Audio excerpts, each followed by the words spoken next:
People asked me the same thing for years. Who was the best? Who had the greatest swing? What did it feel like to win all those majors? Those were easy ones. The question I never liked was different. Who could really break me? Not on the scoreboard. Inside my own head. For a long time, people saw the red shirt and felt the match was over. And honestly, a lot of times, they were right. I could feel the pressure shift. I could hear the crowd change. I could see doubt before a shot was even played. But a few men never gave me that edge. They stayed calm. They stayed dangerous. And they made me feel something I almost never felt. Uncertainty. They did not just test my game. They took aim at the one thing I trusted most. My control. There were 5 names I always came back to. 5 men who changed the way I saw competition. When I was at my best, golf did not feel like a fair fight. It felt like everyone else was playing for second. I could sense it before the first tee shot. The way conversations stopped when I walked in. The way eyes followed me on the range. The way some players suddenly looked busy when I got close. Pressure starts long before Sunday. Sometimes it starts in the parking lot. Sometimes in the locker room. Sometimes in a handshake that lasts 1 second too long. People think dominance is about trophies. It is not. It is about making other people doubt themselves before the round even begins. Back then, the red shirt meant something. It meant the lead was not safe. It meant the crowd was about to change sides. It meant every mistake would feel twice as heavy. They talked about tiger-proofing golf courses. Longer rough, longer tees, harder setups. But the truth is, they were trying to protect themselves from what I brought into the room. I had the momentum. I had the fear. I had control of the temperature of the tournament. And maybe that was the danger, because when you believe you hold every card, you never see the hand that can beat you. And that is where the real story begins. Number 5. David Duval. The first one was different. He did not fight the pressure. He ignored it. When most players saw me coming, something changed in them. Their pace got quicker. Their swing got tighter. Their decisions got smaller. David never gave me that. He moved through a tournament like nothing around him mattered. No extra emotion. No wasted motion. No need to prove anything. And then, there were the sunglasses. You could never read his eyes. That matters more than people think. Golf is a game of tiny signals. A look. A pause, a change in posture. You study those things. You feel weakness before you see it on the scorecard. With David, there was nothing to read. It felt like he was looking straight through me. I could make a run. The crowd could get loud. The whole course could start leaning in my direction. And then I would look up. Birdie. Another fairway, another green, another hole gone. No reaction. No drama. Just pressure quietly building. That was the strange part. I was creating noise. He was creating results.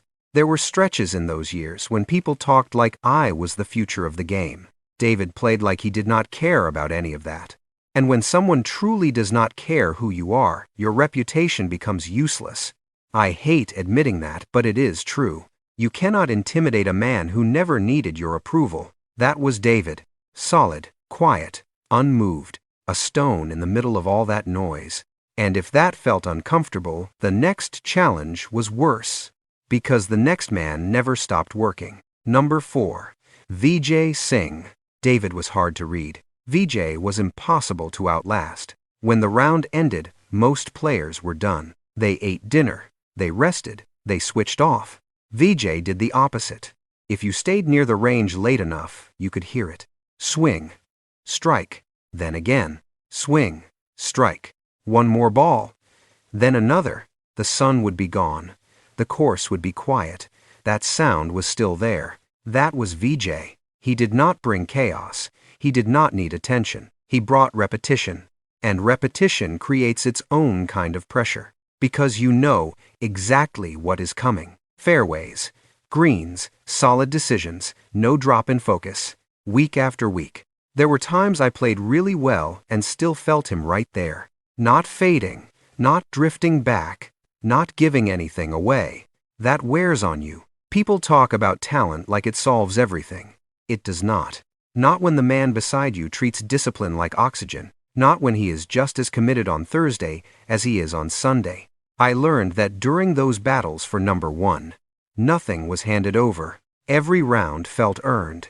Every lead felt temporary. And the hardest part was this: you could not wait for Vijay to beat himself. That moment rarely came. If you wanted to win, you had to go take it. I respected that more than I ever said at the time. Because deep down I knew what I was facing. Not just a great player, a machine that never liked to shut down. And if that pressure felt heavy, the next man brought something far more dangerous: unpredictability. Number 3. Phil Mickelson. Phil was different from the moment he arrived. Most players wanted control. So did I. Phil wanted possibility. That sounds small. It is not, because control follows logic. Possibility breaks it. I built my game on pressure discipline and making the right decision at the right time. Phil could take the wrong decision, turn it into magic, and make everyone forget it was ever risky. That is a dangerous man to play against. With most players, you can read the map. You know when they will lay up. You know when they will play safe. You know what fear looks like. With Phil, the map could change in one swing. A gap through the trees, a shot over water, a line no one else would even consider. Then, somehow, it works. And suddenly, the whole round belongs to him. That was the tension between us. I wanted order. He was comfortable inside chaos. I wanted the clean percentage play. He trusted instinct. There were days I did almost everything right. Smart targets, good rhythm, patience. Then, Phil would create one moment no one saw coming. And now I was the one reacting. That is not where I liked to live. I never feared recklessness. I feared talent that could survive recklessness. That was Phil. He could make the impossible feel natural. And when a player can do that, your preparation starts to feel incomplete. I will be honest about this. Against most players, I led. Against Phil, I reacted. That rivalry pushed both of us. But if Phil brought noise and fire, the next man brought something colder, something quieter, something that never seemed to miss. Number 2. Ernie Els. Ernie never looked dangerous. That was part of the danger. Nothing about him seemed rushed. No sharp movements, no forced emotion, no sense that he was chasing anything. He looked like a man taking a quiet walk. Then you checked the leaderboard, and there he was. That was Ernie. People called him the Big Easy. They were talking about the surface. The swing looked effortless. The tempo looked calm. The stride looked relaxed. What they did not see was the weight he put on everyone around him. Some players pressure you with noise. Ernie did it with silence. Fairway, green, 2 putts, then again, and again. There is something unsettling about a player who never seems to strain, because if he looks that comfortable while you are grinding, you start to feel the difference. I felt that. There were rounds where I knew one loose swing could cost everything, not because Ernie was doing anything dramatic, because he was doing everything right. That kind of golf does not shock you. It squeezes you, slowly, quietly, until there is no room left to breathe. I could not wait for mistakes from him. That was not a strategy. If I wanted to beat Ernie, I had to be sharp from start to finish. Nothing free, nothing careless, nothing late. I respected that more as the years went on. Some players test your nerve. Some test your shot making. Ernie tested your standard. And the hardest truth was this: the scariest pressure is not loud. It is quiet perfection standing beside you all day. And then came someone even harder to understand. Because he was not just another rival, he was the future walking toward me. Number 1. Rory McIlroy.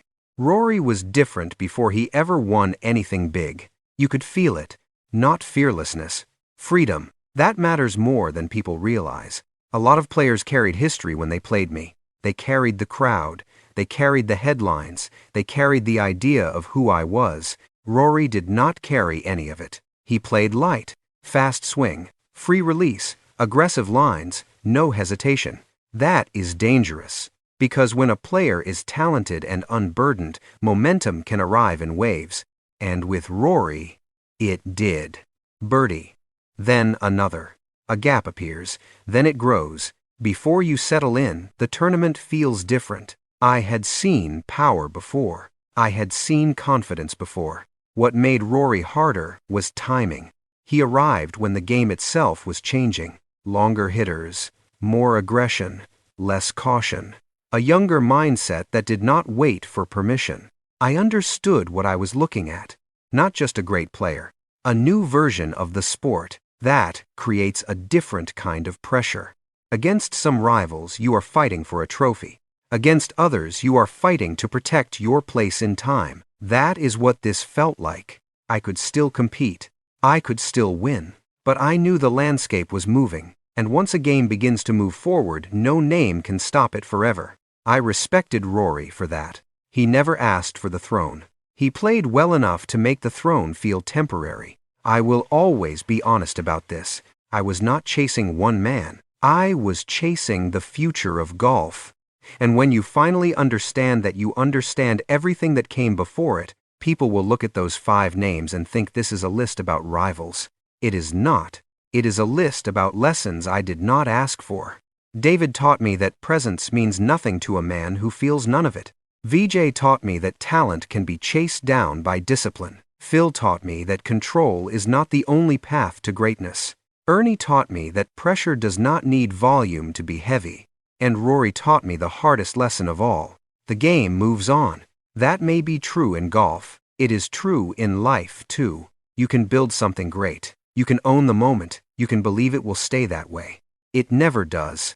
Someone stronger arrives. Something changes. Time asks for its turn. For years, people measured me by what I won. I understand that. But when I look back now, I think just as much about what challenged me, what exposed me, what forced me to grow. Because trophies tell people how often you finished first. Opponents tell you who you had to become. And in the end, that matters more. Part 9. Outro. Your turn. That is my list. 5 men who changed the way I saw competition. Maybe your list is different. Maybe there is a name I never said. That is the beauty of this game. Not every battle lives on a trophy. Some live in memory. Some live in silence. And some never really leave. Now I want to ask you something. In your own life, who forced you to grow? Leave that name in the comments. I will be reading.